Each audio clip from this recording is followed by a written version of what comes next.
تو جی سیاست کوئی گندا الفاظ نہیں ہے، کوئی گلی کی کت کا کچرا نہیں ہے۔ ہم فخر سے یہ سیاست کرتے ہیں اور بہت سے لوگ یہاں قربانی دے کے آتے ہیں۔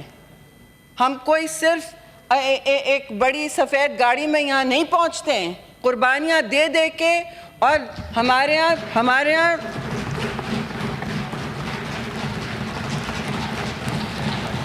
قربانیاں دے کے، شہری باجی ابھی بولیں گی، پورے ملک کی توجہ مبذول ہے اتنے اس اہم آج یہاں جو لیجسلیشن پاس ہونی ہے ایوان میں۔ اور میں ایک بات ضرور کہوں گی، میں نے اپوزیشن کے پارلیمنٹری لیڈر بیرسٹر صاحب کی باتیں سنی اور ہم نے ان کو بصد احترام نہ صرف سنا بر اس کمیٹی میں شمولیت کی دعوت دی تھی۔ ان کی ساری شکیں جو ہیں اور جو سجیشنز سے بار بار انوائٹ کیا، انہوں نے آخری دن تک اپنے نیشنل اسمبلی کے اور چیئرمین پارٹی کے بیرسٹر گوہر کے ساتھ آخری دن تک کوئی ترامیم جو ٹھوس تھیں، جن کا کوئی معنی تھا، ان کی کوئی انہوں نے شک نہیں پیش کی۔ تو یہ 10 دفعہ یہ کمیٹی ملی ہے، پارلیمانی کمیٹی۔ اب میں شروع کرنا چاہتی ہوں چیئرمین صاحب کہ یہ سوال ہو رہا ہے کہ یہ کیوں بن رہا ہے، بار بار یہ بات کی جا رہی ہے کہ یہ ایک سیاسی مقاصد کے لیے ہوتا ہے۔ تو پہلی بات تو میں یہ کہوں گی کہ میں پاکستان پیپلز پارٹی سے تعلق رکھتی ہوں اور ایک ادنا کارکن ضرور ہوں، لیکن اس وقت مجھ پر ایک ذمہ داری ضرور ہے یہ قوم اور اس ایوان کو یاد دلانے کی کہ پاکستان پیپلز پارٹی نے اس آئین کی بنیاد رکھی اور کنسنسس اور شراکت داری سے رکھی 1973 کے آئین کی۔ اس کے بعد 18ویں ترمیم کے ذریعے وفاق کو بچانے کا ایک پورا ڈھانچہ اور منصوبہ پیش کیا، اور آج اسی تسلسل میں میثاق جمہوریت کے تسلسل میں اس کی لیگسی اور اس کی میراث میں جو شہید محترمہ کا خواب تھا، اس وقت میاں محمد نواز شریف کا بھی خواب تھا، اس کی آپ جانتے ہیں چیئرمین صاحب 70 سے 80% شکیں ہم نے یقینی بنائیں، 18ویں ترمیم کے ذریعے یقینی بنائیں، اور اس عمل میں بھی پیپلز پارٹی نے پہل کی، اپنے سارے دوستوں کو زوما کو ساتھ لے کے چلے اور ایک طویل ایکسرسائز کے ذریعے یہ کیا۔ آج جو ہم کرنے جا رہے ہیں کوئی حملہ نہیں ہے، بار بار کہا جا رہا ہے حملہ ہے، تو چیئرمین بلاول بھٹو زرداری نے سب یہ بات تسلیم کریں گے، جو چیئرمین ہے اس پارٹی کے، نوجوان، لیکن اتنی انہوں نے اس میں تحرک کی، اتنی لیڈرشپ دکھائی کہ اس کا جو دائرہ تھا، سرکل آف کنسلٹیشنز تھا، دائرہ شراکت داری کا، چیئرمین صاحب انہوں نے نہ صرف وکلا تنظیموں میں خود جا کے بات کی ہے،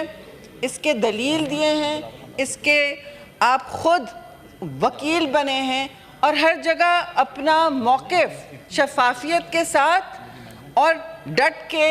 قوم کے ساتھ شیئر کیا ہے، میڈیا پہ شیئر کیا ہے، آپ کے توسط پارلیمان میں بھی شیئر ہوا ہے۔ اور میں یہ بھی کہوں گی کہ سول سوسائٹی کا انگیجمنٹ، مجھے بار بار کہا گیا کہ آپ نے ہر سول سوسائٹی کے ایکٹر سے، چاہے آپ ان کی بات سن سکیں یا نہیں، انکلوڈ کر سکیں نہیں اس فیز میں، لیکن ان کی بات سنیں، ان کو وزن دیں، ان کو عزت دیں، اور ان کا ہر جو ان کی پریشانی ہے، ان کی جو سوچ ہے پیپلز پارٹی کے طریقہ کار میں، خاص طور سے انسانی حقوق کے حوالے سے، ان کو انکلوڈ کریں۔ ہم پرفیکٹ نہیں ہیں چیئرمین صاحب، لیکن قوموں کی تاریخ میں ایک موڑ آتا ہے۔ کون مجھے یہاں کہہ سکتا ہے کہ آپ بتائیں، اپنے صدقے دل سے بتائیں کہ is our judicial system not broken? Is it not broken? Please tell me if that is not something you can say. یہاں عزت سے میں کہوں گی 58(2)B کی بات ہوئی، 58(2)B تگ و دو کر کے ساری جماعتوں نے مل کے